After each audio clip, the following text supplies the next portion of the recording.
Today, I want to talk about the Square of Sevens, which is a great example of one of my favorite things, which is a hoax. I first ran across this on Mary Greer's blog, and she consulted with tarot scholar Ross Caldwell, who was able to dig into the story quite a bit.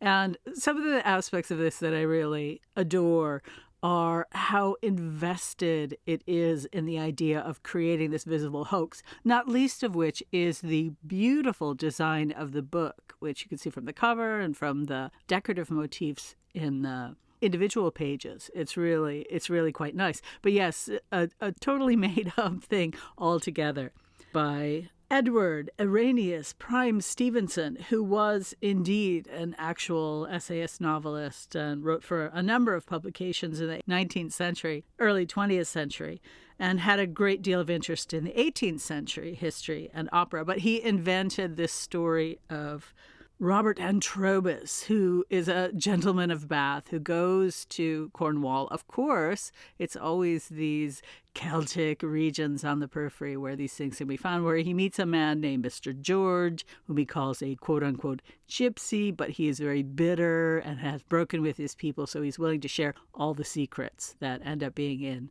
the Square of Seven.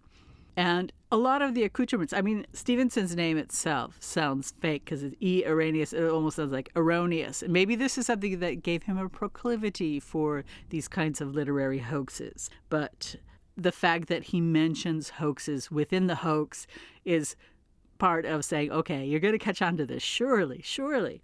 And amongst them, the Cock Lane Ghost, which is a story you can look up. But Harper's Magazine in 1897 really just spelled out all of the things.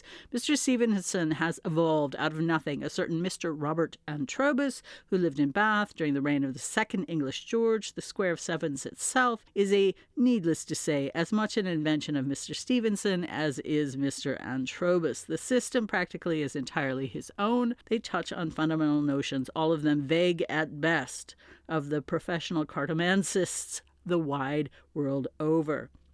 But it's the introduction that's really a lot of fun, including the quote from Shakespeare, "It's as easy as lying," from Hamlet, and also at the end of it, one of my favorite things, this little dialogue from a non-existent play that is, I'm going to be making this excuse all the time, I'll be making a leg. So when I'm lying about something, I will be making a leg too, which just means giving a brief bow. Check it out, available through Internet Archive. I'll give you a link to Mary Greer's blog as well.